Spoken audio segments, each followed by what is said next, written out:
Good evening. Welcome to the meeting of the East Bridgewater Planning Board for Tuesday evening, October 17th. This is a reschedule of our meeting of last evening, where we met. We actually ended up meeting with the selectmen last evening on the appointment of an alternate member, Yvonne McCrae, who joins us tonight. We welcome her, and thank you for your interest and participation going forward. So we have this evening, for the record, the following regular members present. We have Diane Phillips, Rachel Tedesco, Roy Gardner, myself, Kevin Riley, and we have alternate member Yvonne McCrae, all present. First order of business on our agenda this evening is the approval of the minutes of the meeting of August 21st, 2023. Assuming that folks have had an opportunity to review those and there are no comments, Chair would entertain a motion to waive formal reading and accept the minutes in the form presented. So moved. It's a motion by Mr. Gardner. Is there a second? Second. Motion is made by Mr. Gardner, seconded by Ms. Phillips. Discussion, any? Hearing none. All those in favor of that motion to approve the minutes of August 21st, so signify by saying aye. Aye. And opposed. That'll reflect a vote of 4 regular members in favor for the adoption of those minutes. We have on item 3 on the agenda, Form A plan applications. We have received a couple of new Form A applications, which I believe will go forward to the next meeting. And we will take care of those at that time. We do have a public hearing at 7:15. It's a little early, so we can go on to some other business. We do have several matters, covenants and releases. I didn't get that. Sorry. Starting again. Yes, we have Alexa talking to me. That's interesting. Technology is wonderful. Yes, it is. Okay. I thought so. Yeah, okay. So if I could, Mr. Chairman, although the current official meeting postings indicates there's no Form A applications before us, there was some Form As filed either late yesterday or early this morning for land down off of Oak Street, Yep, Central that's what I was Street. referring to, yeah. there's two Form A plans. Both of those Form A plans contain paper roads that were existing in a plan that predates what we call modern zoning and modern subdivision control, which requires that to be approved is a Form A that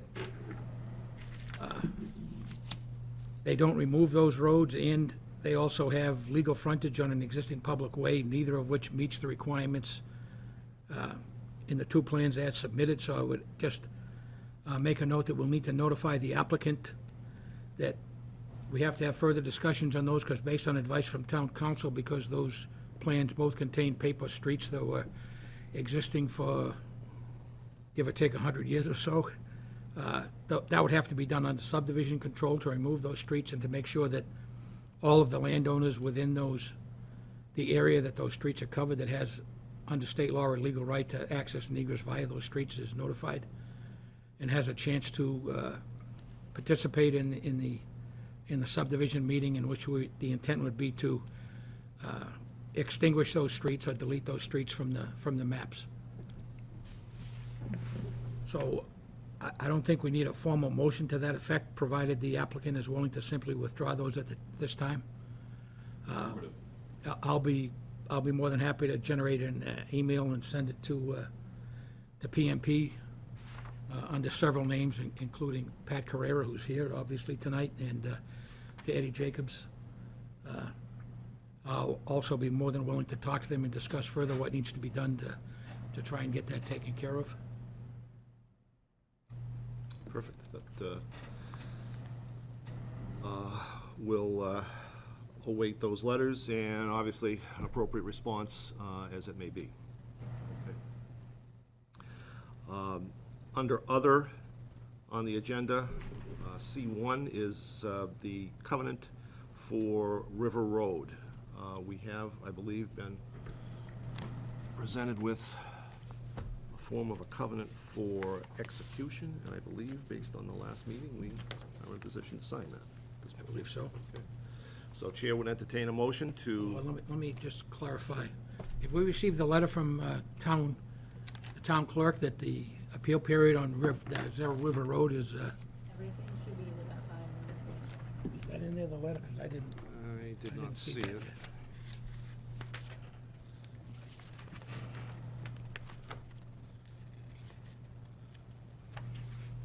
Yes, here we are. Yep. So I'll make a motion that we vote to endorse the covenant for the two-lot subdivision to be known as River Road. Motion is made by Mr. Gardner for the execution of the covenant with regard to the two-lot subdivision River Road extension shown on the plans created by PMP Consulting. Is there a second to that motion? I'll second that. Second to the motion by Ms. Tedesco. Discussion. Hearing none. All those in favor of the motion to endorse the covenant for River Road extension, so signify by saying aye. Aye. Aye. And opposed? Okay, so a quick procedural point here for Vaughn benefit. So subdivisions fall under a statute under state law that say that everything we vote on a subdivision is considered a statutory vote. As an associate member, you're limited to all matters that are non-statutory in voting except for special permits. But you're free to participate in all discussions and to offer your opinion in all of those discussions in terms of what we're talking about. But in terms of the statutory things, which it's primarily subdivision control for the planning board, we can't accept, we can take your opinion, but we can't record a vote under your name because of as you're an associate member, okay? And if you want to further discuss that at any time, you feel free to get in touch with me. I'll try and explain the myriad No, it's just, gyrations within state law here that we have to deal with, yes. all right? Okay. Okay, thank you. So I think we should, Mr. Chairman, if we could, we should show that as 4 in favor, none opposed. That was the vote, correct? 4 in favor, Yes, okay. none opposed, all 4 regular members voting in the affirmative.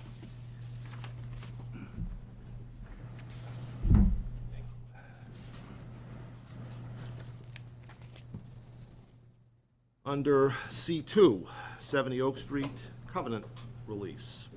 lot release. We have been asked by the property owner to sign the release indicating that the work that was to be done has been done. I believe everything is in order on that. And I'll make a motion that we sign the covenant release for the single new lot that was created, and that lot has been identified for the purposes of a legal address as 70 Oak Street in East Bridgewater. Motion is made by Mr. Gardner to execute the lot release for the premises known as 70 Oak Street, East Bridgewater, shown on Assessor's Map 116, parcel 56. Second to that motion. Second? Seconded by Ms. Phillips. Is there discussion on the motion? Hearing none. All those in favor of that motion to so execute the lot release for 70 Oak Street, so signify by saying aye. Aye. And opposed? So voted. 4-0, all regular members voting in favor. Knights Estates, I believe we have the final Mylar for execution. I believe that based on prior actions by this board, we are in position to sign that, so Chair would at this point entertain a motion to, So we should also have a covenant that is going to get recorded with that Mylar. That is a good question. Where did we go with Knights Estates? I'm guessing from earlier today in the office, we don't have a covenant for Knights Estates, but what I would suggest we do is we go ahead and vote to sign the Mylar and endorse the covenant. Sure. And when the covenant is prepared and ready to sign, the members could go up to the office and go ahead and sign the covenant.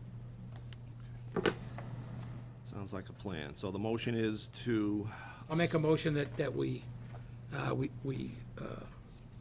vote to sign the Knights Estates Mylar, so that Mylar can be, this is a subdivision, again, so that we can, Mylar can be recorded at the Registry of Deeds, and to also sign the associated covenant, which is referenced on the Mylar, and the covenant should also reference the plan. So there's two documents that need signatures. so the motion by Mr. Gardner is to endorse both the plan and the covenant with respect to the Knights Estates subdivision. Is there a second to that motion? I'll second that. Seconded by Ms. Tedesco. Discussion on the motion. Hearing none. All those in favor of that motion, so signify by saying aye. Aye. Motion is carried unanimously. Vote 4-0, all regular members in favor. It being 7:15, we do have a continuation of a public hearing for premises at 608 Spring Street. I believe Mr. Andrade is here. Want to come up? Mr. Gardner. Yeah, so if I could, I'm going to ask that Mr. Andrade withdraw his application for a special permit for a Class 2 license at this point in time. It's come to the attention of the planning board that there's an existing special permit for that site with some restrictions related to hours of operation as well as specific use to the land, some of that land being the residential land, which is a portion of the, I'll call it the southerly boundary. That special permit was granted in, I believe it's 2002, or maybe earlier than that, to Mr. Michael Chapin. It was then transferred to Miller Environmental. That special permit is still in effect. That special permit limits hours of operation to basically 9 to 5, 5 days a week. So we need to sort out the status of that special permit, and in any case, the appropriate process would be to apply to the planning board to modify that existing special permit. Since we cannot legally issue a second special permit for the site, well, there's an existing special permit on that site. We have copies of that special permit available in the office for you to look at if you want to take a look at it. Yeah, take a look at it. So are you understanding what Mr. Gardner is saying? There is an existing permit that applies to both use and hours of operation, which would have to be modified in order for you to accomplish what you're trying to accomplish, rather than a new application being filed with that other one being left in Okay. place. I'll get it taken care of. So Would that be agreeable to you to withdraw the application at this point and then to file for modification if that's what you choose to do? Do that. So, Mr. Gardner? So I'll make a motion that upon receipt of a written request to withdraw the current application without prejudice, that we allow the applicant, Mr. Andre, to withdraw his special permit and come back at any future date that he feels appropriate with a new special permit application, which would be an application to modify the existing special permit on the site. Okay, so the motion is to allow withdrawal of the pending application for special permit at 608 Spring Street, with the understanding that the applicant may return, that would be without prejudice, so that the applicant may return at a later date to file a request for modification of the existing special permit, which affects that property. Second to that motion? I'll second that. Seconded by Ms. Tedesco. Further discussion on the motion, and we note that that is with the assent of the applicant. Further discussion? Hearing none. All in favor of that motion, so signify by saying aye. Aye. Aye. Chair votes affirmatively. So that's a vote of 4-0. The application is considered withdrawn without prejudice upon submission of a letter to that effect from you to our office, if you would, and then you can proceed from there with request, with a request to modify, excuse me.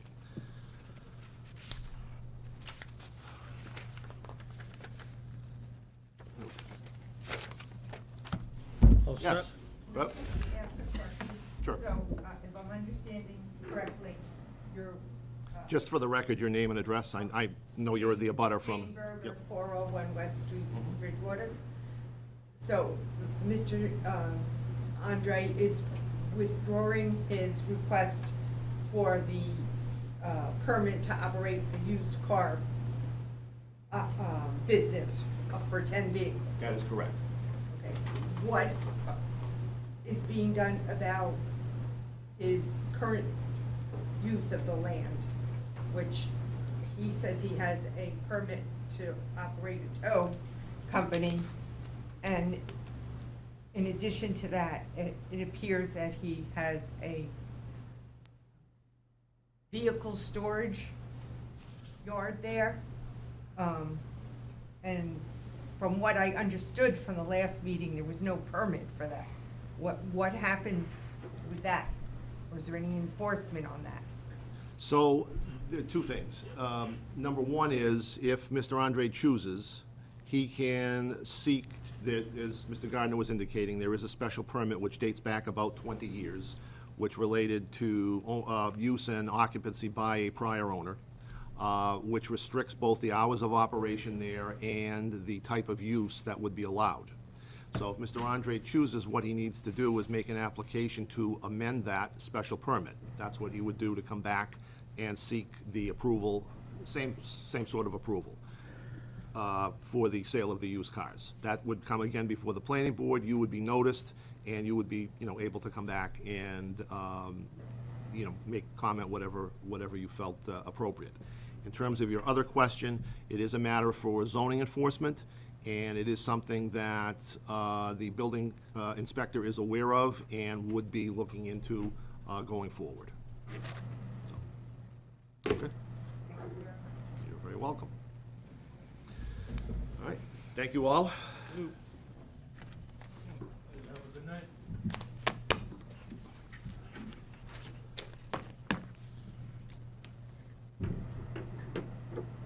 Mr. Carrara, Blackbrook Estates, it being 7:20 on the button.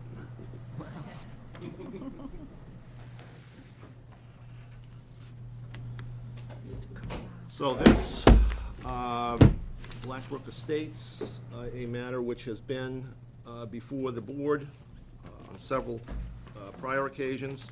There has been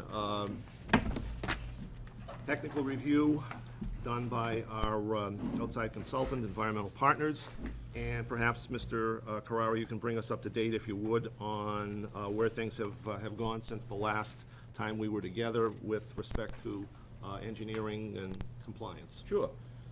So, just for the record, Pat Carrara from PMP Consulting, representing Hickory Hill Development.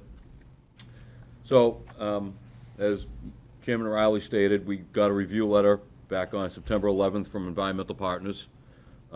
We've been working with him since that time. We sent back on October 2nd a response letter along with revised plans, drainage calculations, to address all of the concerns of the peer review. So I know there was a couple of issues which the board was particularly interested in at the time. One would be we'll call it the northeasterly portion of the site, heading towards the Hanson line at Franklin Street. We have since revised the plans. We have removed any kind of a detention basin down in that wooded area. We have replaced it with an infiltration structure up near the top of the hill close to the cul-de-sac, and we're leaving the bulk of that parcel untouched for that drainage area to act as a natural buffer in a natural area. So what we have done by doing that is we've eliminated any of the flow going to that catch basin, which is actually in Hanson, which the town of Hanson, I know, will be very happy about once we get through this process and we can show them the final plans. One of the other main issues I know we were talking about was the intersection of Central Street on the easterly portion of the site. As we know from the track meetings, there are some existing drainage issues out at the street. We know that was a concern. So we've taken steps to redesign, rework the grading, reroute drainage, and we have actually reduced the flows coming off our site from pre-development to those existing catch basins at Central Street. We have added on our site, we've added a storm scepter structure and a small leaching catch basin area just to take some of the additional water off of that road, prevent it from getting to those catch basins. So we've really taken a lot of steps with that in mind. Again, to make sure that we've actually reduced the amount of water coming from the site to those catch basins. Unfortunately, as you know, there's nothing we can do to alleviate those issues as they're in the town road, other than, as I said, just making sure that we're reducing the flow from our site going to that area. The response letter is rather lengthy. I know we don't want to go through that at this point in this meeting. But again, we have submitted a complete response to Scott Turner. We've not heard anything back yet. So we don't have a final letter from him at that point. But in terms of dealing with the planning board rules and regulations and subdivision control law, we've really addressed any of those items. So, at this point, I just really, we'd be happy to answer any questions that any of you have. Roy, any comments? No, my only comment would be that I'm sure that PMP has done their absolute best to address all of the comments that have been made on the previous letter that was dated September 11th, but I know from a quick discussion I had early today that Environmental Partners hasn't finished their total review of that filing that I think they received October 5th, if my memory of the conversation earlier today serves me correctly. So I think we really do need to wait until such time as we receive their summary report, technical review back. I don't have any specific questions other than a quick discussion I had indicated that it appears that most of the issues have been at least addressed to some extent. I'm not sure how far they've got in the actual details of the review yet to know whether they're satisfied with those or not, but I think at this point in time, I think the judicious thing to do would be to schedule an additional session of this public hearing to Monday, November 6th, which is the first Monday of the month, which is our normal first and third Mondays of the month. And at that time, I've been assured that we should have a detailed response with Environmental Partners, and additionally, PMP Associates should have a chance to negotiate, I guess would be maybe the correct word, any of the remaining issues, which I expect would be relatively minor by then, but. I would hope so. So by November 6th, we should be, I would think we'd be pretty much ready to go. That date works for you, Pat? That's all right? Yeah, one way or the other, we'll make it work. Okay. We want to make So, sure that this keeps moving along. Motion is made by Mr. Gardner to continue the hearing with respect to Blackbrook Estates pending receipt of the hopefully final peer review from EP to Monday, November 6th, 7:15 PM. Is there a second to that motion? Second. Seconded by Ms. Phillips. Discussion. Hearing none. All in favor of that motion to continue to 11/6, 7:15 PM, so signify by saying aye. Aye. And opposed. Unanimous vote to continue. We'll see you in a couple of weeks. Yes, you will. Thank you so much. You. I'll get an email out first thing in the morning to you and Eddie, and feel free, if you have any questions, to give me a call. No, I will, let's just say it wasn't a surprise for Ray.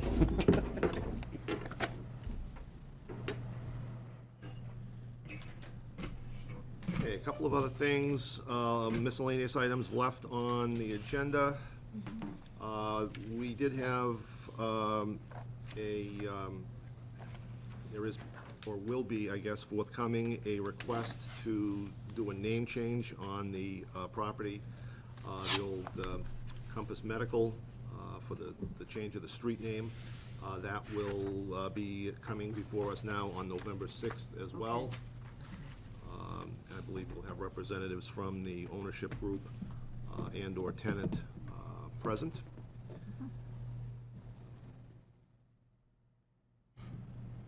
I have, hopefully each of you has in front of you a copy of a revised or draft, I guess I would say, change to our site plan approval bylaw. What I would ask is that we just look that over,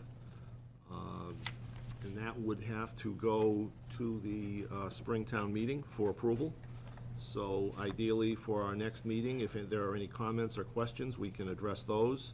Otherwise, we would have something to submit to the Select Board for action in the spring. The intent of it is to flesh out a little bit, I guess I'd say, the standards for approval of a site plan, and also does add a fee where there has been none in the past. So those couple things, if you could.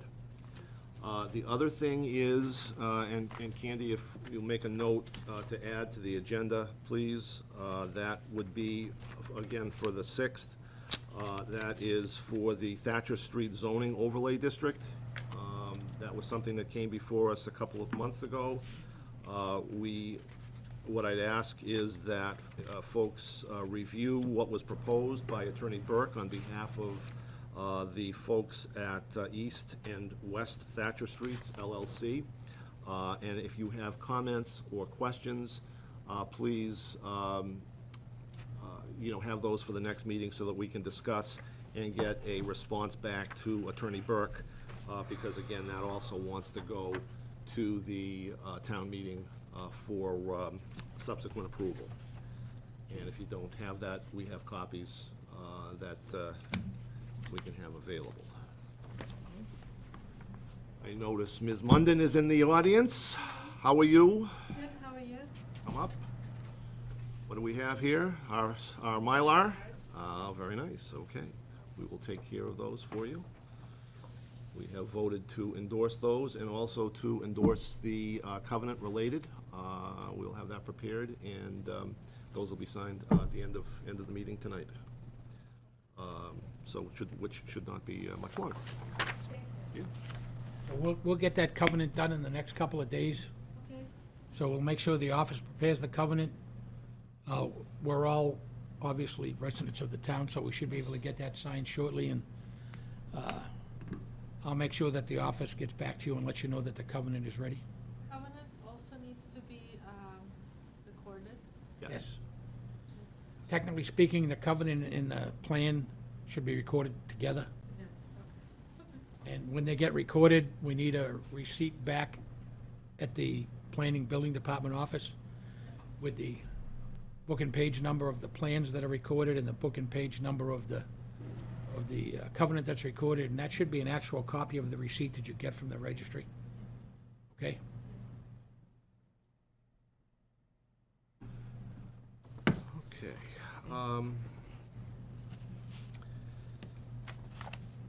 We have been discussing D1, the past due taxes bylaw, for a little bit. Yeah. There was a proposal, an amendment put before the special town meeting a couple of weeks ago, which we asked to be withdrawn because, at least in my opinion, it didn't kind of accomplish what we were looking to accomplish.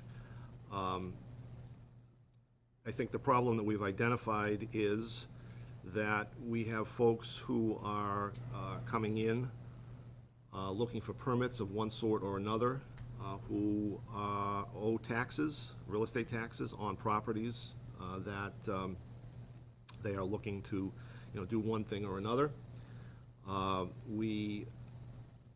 think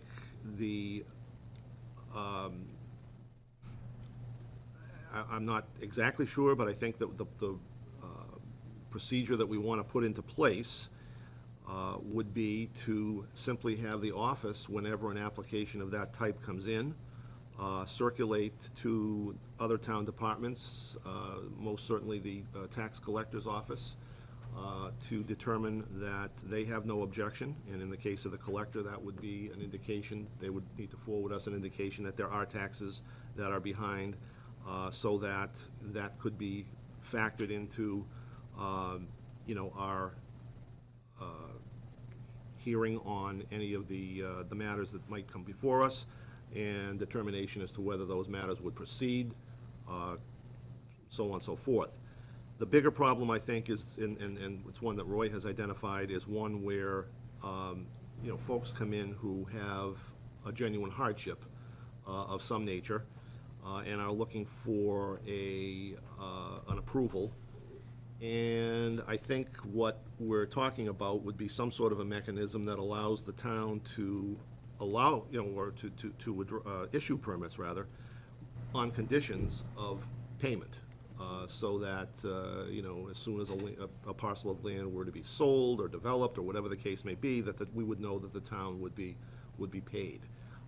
That's kind of, and Roy, correct me if I'm misstating what we're talking about, but I think that's kind of the essence of what we're thinking about, and I don't know that the change that was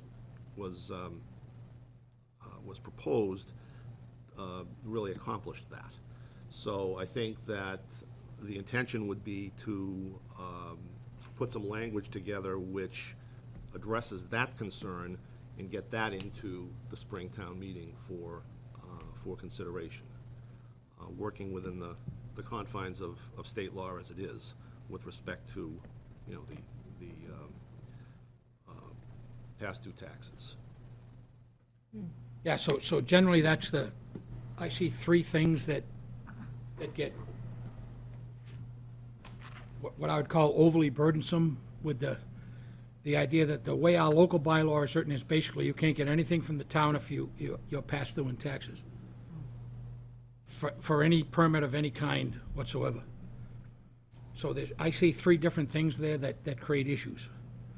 One is that you can't get a simple repair permit to fix something that may need to get fixed so you can sell a home, i.e. an elderly person, someone my age, may need to sell a house and move somewhere else, and they can't do it because the homeowner's inspection realizes that they need a Title V system. Well, they can't get a permit for a Title V system because they're behind in taxes. Well, they're behind in taxes because they're in a nursing home.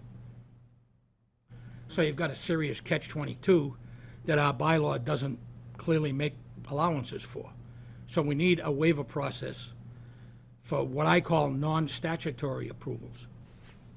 Statutory approvals such as subdivisions and special permits already have things in state law that allows the planning board to hold approvals. Once those approvals are granted, we can hold those documents, whether they be subdivision plans and/or a special permit document, until such time as the taxes are paid or there is an agreement to pay those taxes based on the then sale of the special permit in the property or the subdivision.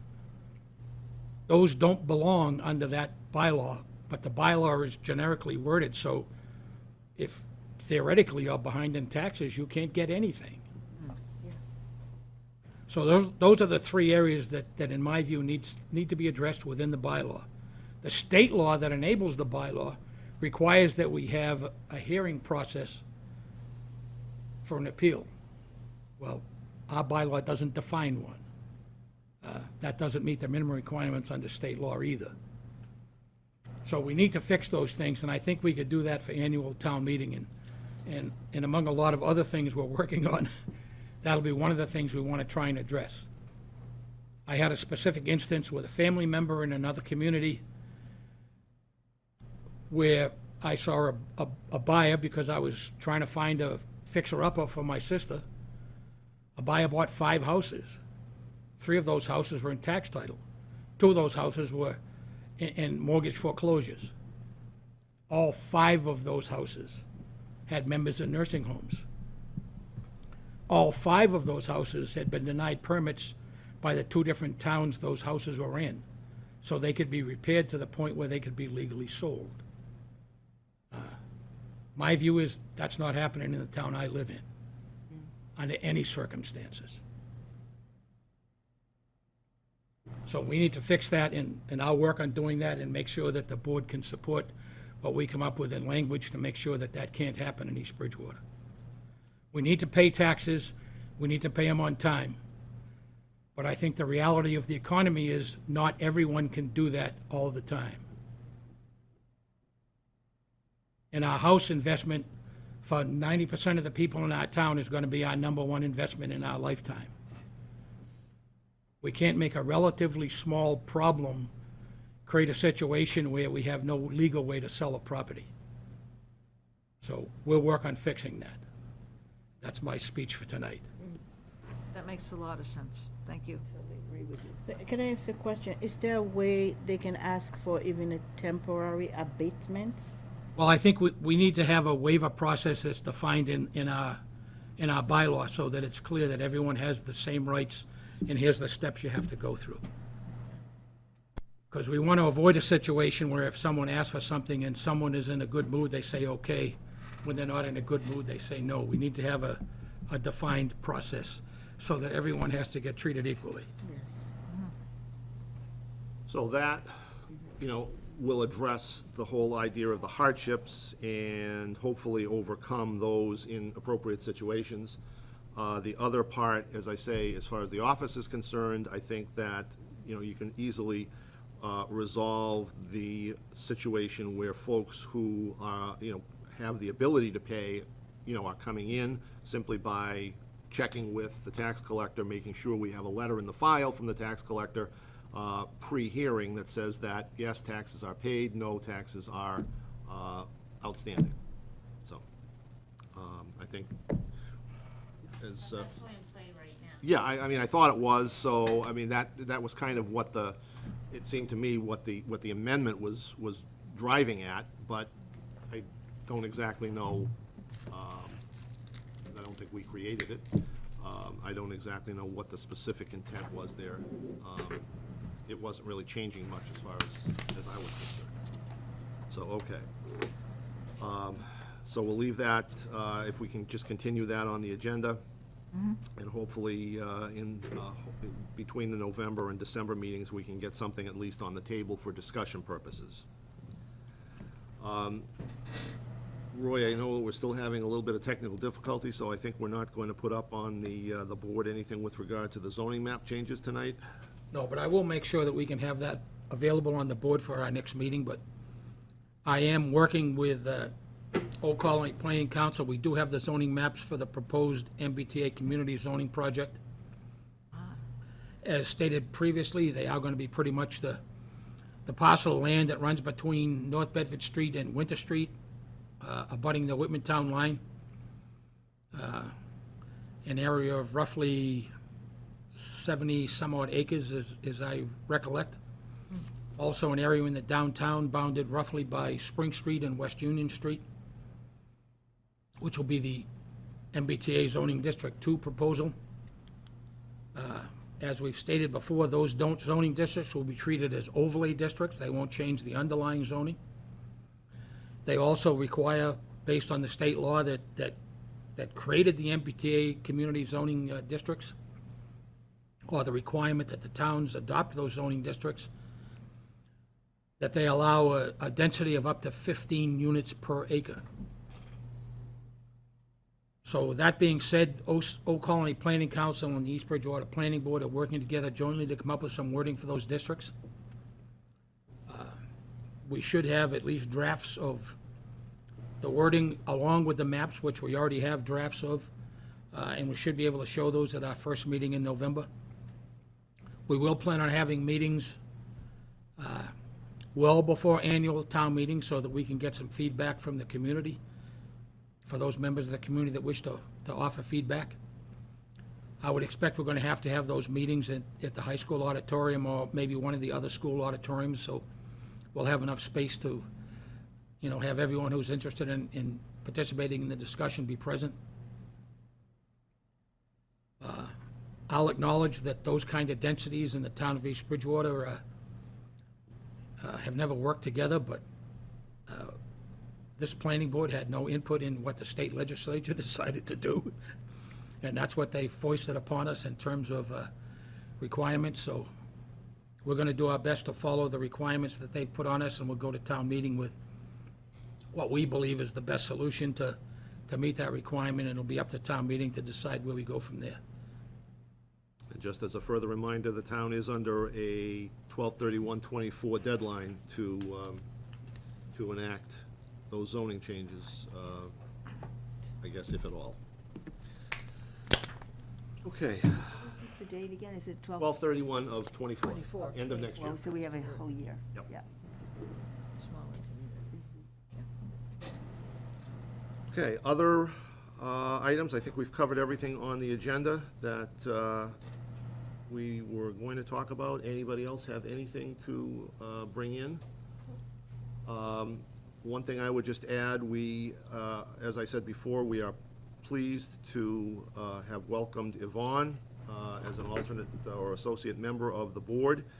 We are still looking for a regular member of the board who would be able to attend our meetings, who would be appointed through the election in spring 2024, and would then be running for the remainder of the term of the member who had resigned earlier this year. So, if you have an interest, by all means, contact Rebecca Johnson in the Select Board's office, and we would be happy to consider your appointment. And I do apologize on behalf of the board. We have had some difficulty as a result of shortage of folks. We have one member of the board who is out after some surgery, and we're playing with one member short to begin with. So I do apologize for the fact that our meeting schedule of late has been a little bit haphazard. Hopefully going forward, we will be able to maintain our regularly scheduled hearing dates and not have to adjust based on folks not being able to attend. Anything further? No, I would just also like to officially welcome Yvonne to the board and say thank you for being willing as a new resident of the town to volunteer time to hopefully improve the long-term outlook of what we do here in the planning board. And again, thank you. And I guess at this point, we can just offer a motion to adjourn. I move that we adjourn this meeting. Okay, Ms. Tedesco moves to adjourn at Second. 7:45. Seconded the motion by Mr. Gardner. All those in favor, so signify by saying aye. Aye. And opposed. That is voted unanimously. Thank you for your attendance and interest. Good evening.